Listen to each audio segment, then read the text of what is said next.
makasih. Mungkin bisa sedikit cerita tentang proses lamaran kemarin seperti apa? Proses lamaran kemarin ya seperti lamaran pada umumnya sih sebenarnya ya. Jadi keluarga dari Lucky datang ke tempat kami selaku keluarga dari aku bersama dengan orang tuanya sama kakak-kakaknya, dan ya udah melamar dan akhirnya disambut sama keluarga aku. Kita ada sambutan sepatah dua patah kata, terus gimana keluarga Lucky meminta aku untuk Lucky, dan akhirnya Lucky-nya juga ngomong ke mama aku meminta aku jadi istrinya gitu. Mama aku merespon dan akhirnya aku juga merespon, dan akhirnya kita ini deh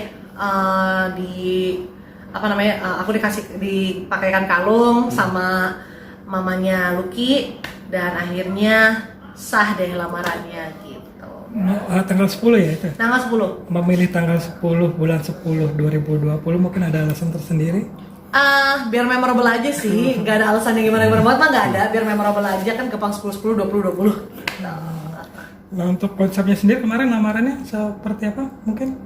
Konsepnya nggak ada yang terlalu gimana ya, nggak yang adat apa tuh nggak ada sama sekali. Puji Tuhannya adalah keluarganya Lucky juga bisa lebih modern gitu, meskipun keluarganya kan Chinese ya, benar-benar Chinese yang cukup totok gitu, tapi untungnya tuh udah nggak terlalu yang membawa adat istiadatnya gimana banget tuh enggak gitu. Jadi ya standar aja sih gitu, kita bikin versi lamarannya kita sendiri. Lamaran di tengah pandemi mungkin pasti akan merasa berbeda. Mungkin seperti apa nih? Sebenarnya sih bedanya adalah kan nggak bisa undang temen terlalu banyak gitu ya. Terus pengennya juga kan bisa bikin lamaran yang di tempat yang lebih spacious, yang lebih besar, bisa undang banyak orang untuk ikut melihat kebahagiaan kita. Tapi kan satu, kerjaan kan minimalis banget ya, udah nggak ada kerjaan 7 bulan, baru kerja kemarin bulan apa tuh? September gitu kan. Oktober awal baru kerja. Terus ya secara income kayaknya kan aduh ini nggak mungkin banget kalau kita mau bikin terlalu rame atau kayak gimana, kan mau persiapan buat nikah juga, abis nikah kan perlu rumah juga, jadi kayak kita bener-bener meminimalisir pengeluaran kita lah kayak gitu. Jadinya bener-bener hanya keluarga intinya Lucky, keluarga intinya saya, dan sama teman-teman kita yang kita sangat deket banget aja yang kita undang. Teman-teman siapa aja yang hadir, Regina? Ada? Teman-temannya sebenarnya cuma teman-teman gereja aja. Teman-teman gereja kita aja yang memang kebetulan kita sangat dekat dengan mereka, itu doang sih.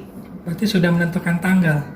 Tanggal ada, tanggalnya, tapi masih kita rahasiakan. Tapi yang pasti tahun depan. Oh tahun depan? Awal tahun. Kenapa memilih tahun depan? Karena melihat persiapan kita dan melihat segi perekonomian kita berdua juga kan ya, maksudnya mungkin dengan jarak waktu yang sedikit lebih lama kita bisa lebih mendapatkan kind of wedding yang kita impi-impikan juga, meskipun nggak terlalu yang wah-wah gimana banget, but at least ya ini bisa sedikit mewujudkan apa yang jadi impiannya Lucky dan juga impiannya aku gitu sih. Memutuskan untuk menikah, mungkin ada alasan tersendiri kenapa tahun depan gitu? Karena kan usia aku udah nggak muda lagi ya mas ya, gitu ya, udah 3 tahun ini aku 3 berapa sih aku tahun ini 34. Bener nggak? 34, sorry. No, 35 tahun ini. Aku tahun ini 35 gitu. Jadi ya kalau misalnya nggak dipercepat juga kan nanti takutnya keburu nggak bisa punya anak ya, keburu jauh hubungan, maksudnya gap sama anaknya tuh lebih jauh gitu nggak sih, gitu jarak sama anaknya gitu. Jadi mudah-mudahan ya Januari nikah ya kan, at least Desember punya anak gitu ya. Pengennya sih bisa segera punya keturunan, itu impian aku dan impiannya mamaku juga, pengen bisa segera nimang cucu gitu. Sedikit flashback awal perkenalan kepada Mas Lucky seperti apa? Awal kenalannya itu kebetulan kita satu gereja, tapi dia gereja kami yang di Jakarta, aku yang di Bekasi. Nah kebetulan waktu tahun 2016 itu gereja kita mengadakan konferensi se-Asia di Bali. Nah dia saat itu bertugas sebagai stage manager untuk event acara gereja kita, gitu kan, dalam konferensi itu. Saya nyanyi seperti biasalah, ketemulah di situ. Semua itu diawali dengan dia kasih saya mikrofon buat JR. Wah cakep nih orang, gitu kan. Dan seterusnya, begitulah. Itu berapa bulan? Itu 2016, 2016. bulan Juni. 4 tahun berarti ya. 4 tahun yang lalu, betul. Berarti intens tuh ya. Setelah dari situ? Dari situ Lucky-nya mah dulu nggak suka sama saya, Oh, gitu. gitu. Dia dulu nggak suka sama saya yang naksir banget sama dia, gitu. Terus akhirnya bulan September kita mulai September 2016 kita mulai ngobrol-ngobrol, mulai mengenal satu sama lain lebih dalam. Justru saya yang ilfeel, tapi dia yang suka sama saya saat itu, gitu. Jadi lucu banget kan ceritanya. Nah, long story short, tahun 2017 bulan Agustus kita akhirnya pacaran. Nah, pacaran, ya akhirnya 21 Agustus kemarin 2020 dilamar gitu kan. Baru tunangan yang resmi pertemuan keluarganya ya 10 Oktober kemarin gitu. Sosok seperti apa sih Mas Lucky di mata Kak Regina? Lucky itu orang yang sangat sabar, orang yang sangat positif menurut aku, saking positifnya jadi dia terlalu banyak di take for granted sama banyak orang gitu ya. Dan dia seorang yang pekerja keras, bertanggung jawab, dan apalagi ya dia tuh jujur gitu dan polos orangnya gitu sih. Beda berapa tahun Kak? 2 tahun, 2 tahun. beda 2 tahun. Tuaan dia apa? Tuan saya. Iya. Untuk jelang pernikahan sendiri mungkin sudah sampai tahap mana Kak? Pernikahannya sendiri kita udah venue sedang dalam tahap negosiasi, tapi sepertinya sudah hampir 80% lah kita akan di tempat itu.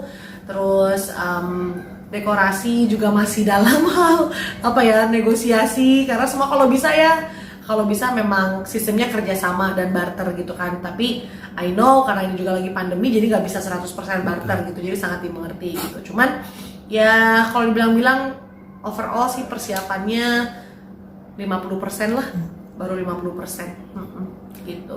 Udah punya impian konsepnya seperti apa nantinya?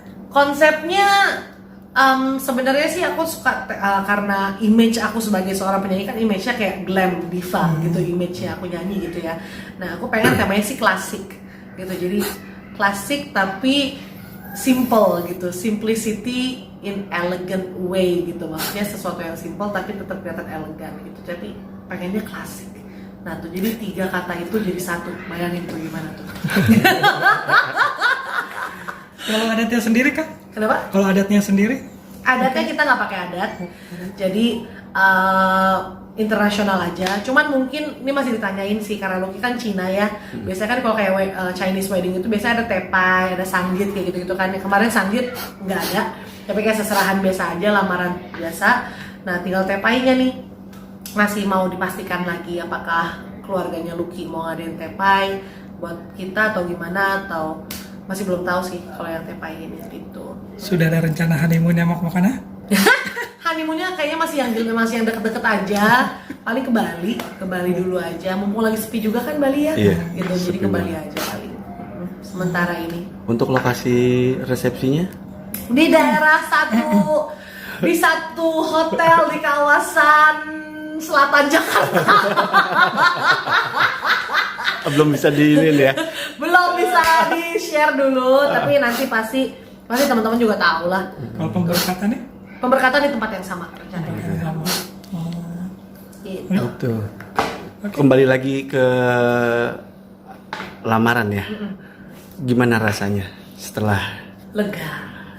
Rasanya lega banget Lega lah. banget ya. Iya, satu ini selesai. Satu level selesai, tinggal satu lagi nih si pamungkasnya. Ya. Dukungan keluarga sendiri gimana Kak? Puji Tuhan kedua belah pihak keluarga kita sangat-sangat mendukung gitu ya. Yang tadinya aku pikirnya wah ini kan cross culture ya, maksudnya dia Chinese dan aku bener-bener Indonesia banget gitu kan. Pikirnya ada aduh ini gimana gimana. Tapi ya puji Tuhan gitu, maksudnya ya kalau memang udah Tuhan yang satuin ya, maksudnya memang udah jalannya Tuhan, ya puji Tuhan semuanya aman-aman aja, lancar-lancar aja gitu sih. Kan biasanya kalau jelang pernikahan tuh ada itu mitos-mitos soal bertengkar atau ini udah siap gak untuk saling ego gitu. Aku bersyukur banget gitu, maksudnya aku bersyukur bahwa bahkan dari pas pacaran pun kita nih dibantu gitu ya, maksudnya kita juga dibimbing gitu dari gerejaku, kita ada mentoring gitu. Jadi bahkan pacaran aja kita dibimbing, saat ini kita bertunangan pun kita dibimbing gitu, jadi dibantu, disamakan lah, maksudnya frekuensinya, dia dengan karakter dia, saya dengan karakter saya, dicoba cari titik tengahnya gitu. Yang aku bersyukur banget adalah ini bisa jadi modal yang sangat bagus ketika kita menikah nanti, at least kita udah punya bekalnya nih, kayak gitu kan. Toh pas kita menikah pun kita juga nggak dilepas kayak gitu aja jalanin sendiri, nggak gitu juga, tetap ada mentoringnya juga, tetap ada pembimbingannya juga. Jadi aku bersyukur banget sih, sudah sebegitunya Tuhan desain cara untuk membuat aku dan Lucky itu merasa secure atas satu sama lain, despite of kekurangan kita masing-masing gitu ya, despite of karakter kita yang mungkin bisa saling trigger masing-masing, tapi ya gimana caranya untuk kita bisa komunikasikan satu sama lain gitu ya, dengan dibantu oleh mentoring itu sendiri gitu sih. Kalau teman-teman seangkatan ada yang diundang? Teman seangkatan? Iya. Dari Idol? Dari pasti ada dong, pasti ada. Ya. Itu Terakhir deh, kapan bulan apa? baru Januari. Oh, awal tahun berarti ya? Awal tahun, ya. Tahun. Oke. Tanggalnya? Masih rahasia. Oke deh. Terima kasih. Terima kasih banget.